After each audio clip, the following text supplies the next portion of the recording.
আমার বেড থাকা সত্ত্বেও আমি একটা মাস নিচে ঘুমিয়েছি। জীবনটাই স্ট্রাগল। যত বেশি স্ট্রাগল করবেন আপনার জন্য কিন্তু ভালো কিছুই অপেক্ষা করছে। নিয়ে থাকছে আজকের ব্লগটি। হ্যালো, আসসালামু আলাইকুম এভরিওয়ান। চলে আসলাম আরো একটি নতুন ব্লগ নিয়ে। সকালবেলা ঘুম থেকে উঠেই আজকে রান্নাঘরে চলে গিয়েছি, কারণ আজকে আমার অনেক কাজ আছে। আগের দিন এই কলমি শাকগুলো কিনে এনেছিলাম, তো ভাবলাম যে শাকগুলো নষ্ট হয়ে যাচ্ছে, তাড়াতাড়ি রান্না করে ফেলি। এই জন্য শাক বাছতে বসে গিয়েছি সকালবেলায়। আমি এক আটি রান্না করতে চেয়েছিলাম, তারপরে আম্মুকে ফোন দিলাম। আম্মু বলছিল যে 2 আটি রান্না কর, কারণ এক আটি রান্না করলে নাকি একদম অল্প হয়ে যাবে রান্না করার পর। আর আমি আজকে শাকটা এই ছোট ছোট চিংড়ি মাছ কেটে নিয়েছি।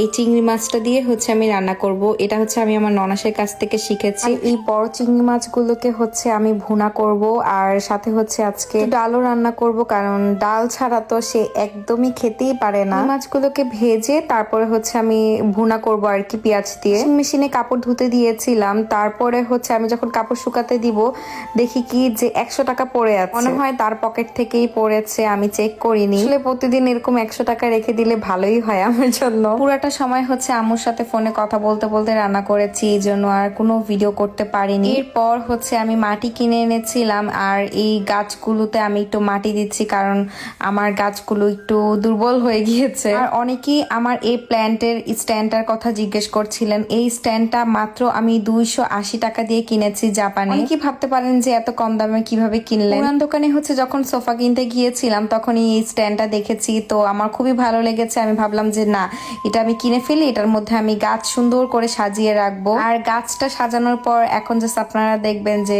স্ট্যান্ডটা দেখতে কতটা বেশি সুন্দর লাগে। আর এগুলো সবগুলো ইনডোর প্ল্যান্ট, আমি ঘরে সাজানোর জন্যই এগুলো কিনেছি। তো সবসময় আমাকে বলে যে এগুলো গাছ না কিনে লেবু গাছ লাগাও, মরিচ গাছ লাগাও, বাট আমার ইনডোর প্ল্যান্ট অনেক বেশি পছন্দ। আর স্ট্যান্ডে রাখার পর গাছগুলো কেমন লাগছে অবশ্যই কমেন্ট করে জানাবেন। আর এটা আমি গেটের সামনেই রেখেছি। আমার সকাল রান্না করেছি, কারণ আজকে আমার বাসায় এসি লাগাতে আসবে, আর আমার ননাসের বাচ্চাগুলো এসেছিল, কারণ আমি তো তাদের সাথে একদমই কথা বলতে পারবো না, আপুই তাদের সাথে কথা বলবে। আমার নতুন বাসায় ওঠার 1 মাস হয়েছে, এতদিন আমি নিচেই ঘুমিয়েছি। আমার বেডরুমে এতদিন এসি ছিল না, আর আজকে তারা লাগিয়ে দিতে এসেছে। জাপানিজদের কাজ অনেক বেশি নিখুঁত, আর এত সুন্দরভাবে এসিটা লাগিয়েছে, কোনো শব্দ নেই, কিছু নেই। দুজন এসেছিল, দুজন মিলেই এসিটাকে ফিট করেছে। আমি পুরাটা সময় দাঁড়িয়ে দাঁড়িয়ে দেখছিলাম যে তারা কিভাবে সেট করছে। সেট করা হয়ে গিয়েছে, এখন তারা চলে যাবে। সীমান্ত অফিসে ছিল, আপুই তাদের সাথে কথা বলে এসিটা ফিট করে নিয়েছে। আর ওরা 3 জন আমাদের বাসায় আসলে অনেক বেশি খুশি হয়। দিন নিচে আমরা অনেক কষ্ট করে ঘুমিয়েছি,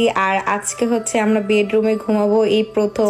সুন্দর করে আমাদের বেডরুমটা গুছিয়ে নিয়েছি, আর এই মিররটাও আমি এই সাইডে আপাতত রেখেছি, এটা অন্য সাইডে থাকবে আর কি। বিছানা চাদরটা আমি বাংলাদেশ থেকে কিনেছি। আমি যখন বাণিজ্য মেলায় ঘুরতে গিয়েছিলাম তখন এই বিছানা চাদরটা কিনেছিলাম। তো দিন পুরা রুমটাই এলোমেলো ছিল, একটু একটু করে গুছিয়ে ফেলেছি। আর বাহিরে প্রচন্ড বৃষ্টি পড়ছে, কয়দিন ধরেই খালি বৃষ্টি পড়তেই আছে, কারণ এখানে নাকি বলে শীতের টাইমে বৃষ্টি পড়তেই থাকে। বিকেলবেলা আমি একটু ফ্রুট কেটে নিয়েছি, আর এই ফ্রুটগুলো আমার অনেক বেশি পছন্দ, আমার সব পছন্দের ফ্রুটস এগুলো। খাচ্ছি আর বাহিরের বৃষ্টি দেখছিলাম। আমার এই গাছটা কেন জানি মরা মরা টাইপের একটু হয়ে গিয়েছে, এই জন্য আমি এই মেডিসিনটা এই গাছটার মধ্যে দিয়ে দিলাম। এটা নাকি ইনডোর প্ল্যান্টের একটা মেডিসিন।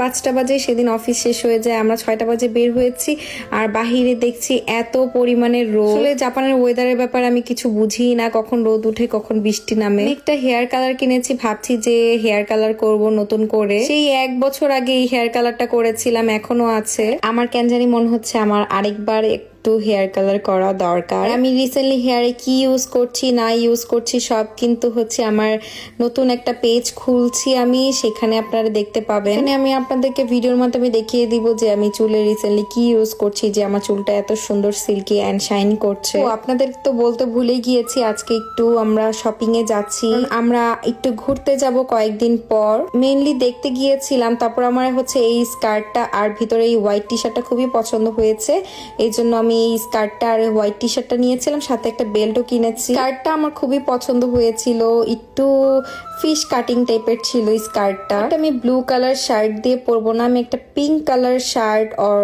জ্যাকেট দিয়ে আমি পরতে চাচ্ছি। যখন পরবো অবশ্যই আপনাদের সাথে শেয়ার করব। দেন হচ্ছে আমরা একটু দাইসুতে চলে যাই। দাইসু হচ্ছে আমার সব থেকে পছন্দের জায়গা, কারণ এখানে অনেক কম প্রাইসে অনেক সুন্দর সুন্দর জিনিস পাওয়া যায়। জাপানে যারা থাকেন তারা অবশ্যই তো দাইসু চেনেন। এখানে আমি একটু কাপ দেখছিলাম এন্ড এখান থেকে একটা আমি ট্রে টাইপের একটা ব্লু কালার নিয়েছি। আর আমার কিচেনে এই অ্যাফ্রনটা কেন জানি নষ্ট হয়ে গিয়েছে। আমি একটা অ্যাফ্রনও কিনেছিলাম, ভিডিওর লাস্টে আমি দেখিয়ে দিব যে আমি কি কি কিনেছি। আমি গিয়েছিলামই হচ্ছে হ্যাঙ্কার কেনার জন্য, বাট আমি কিনে এনেছি এত কিছু। এখন আপনাদেরকে দেখাই যে আমি কি কি কিনেছি আজকে। হচ্ছে একটা রুমের স্মেল টাইপের স্মেল গুলো হচ্ছে দাইসুতে 300 টাকা করে আপনারা পেয়ে যাবেন। একটা হচ্ছে আমার ড্রয়িং রুমে রাখবো আর একটা হচ্ছে আমার জুতার বক্সের উপরে রাখবো আর কি। এই ট্রেটা নিয়েছিলাম মেনলি ডেকোরেট করার জন্য। কিভাবে কি ডেকোরেট করেছি আমার নেক্সট ভিডিওতে দেখিয়ে দিব। আর এটা হচ্ছে কিচেন অ্যাপ্রন কিনেছিলাম একটা। এটা হচ্ছে আমার ঘরে পরার জুতাটা কত বেশি কিউট তাই না। আর সীমান্ত হচ্ছে এই জুতাটা কিনেছিল, তার এটা নাকি খুবই পছন্দ হয়েছে। আর এই দুটো হচ্ছে মশলা কৌটো কিনেছিলাম। হ্যাঙ্কার গুলো কিনেছি এই পর্যন্ত, যে আমি কত হ্যাঙ্কার কিনেছি আমি নিজেও জানি না। এটা হচ্ছে ওয়াইল বটল টাইপের। ওয়াইল বটল গুলো কিন্তু আমি বাংলাদেশেই দেখেছি, এগুলা কিন্তু আপনার বাংলাদেশে পেয়ে যাবেন। এখানে মাত্র আমি 100 টাকা করে কিনেছি। আমি আজকে কলমি শাক রান্না করেছি, সাথে হচ্ছে চিংড়ি মাছ, আর কালকে আলু ভর্তা ছিল, ডালও রান্না করেছি। সে শাকটা দিয়ে হচ্ছে সবগুলো ভাত খেয়েছে, তার নাকি শাকটা অনেক বেশি মজা লাগছিল। ভিডিওটি আপনাদের কাছে ভালো লেগেছে আর অবশ্যই আমার পেজে লাইক এন্ড ফলো করতে ভুলবেন না। সবাইকে আল্লাহ হাফেজ।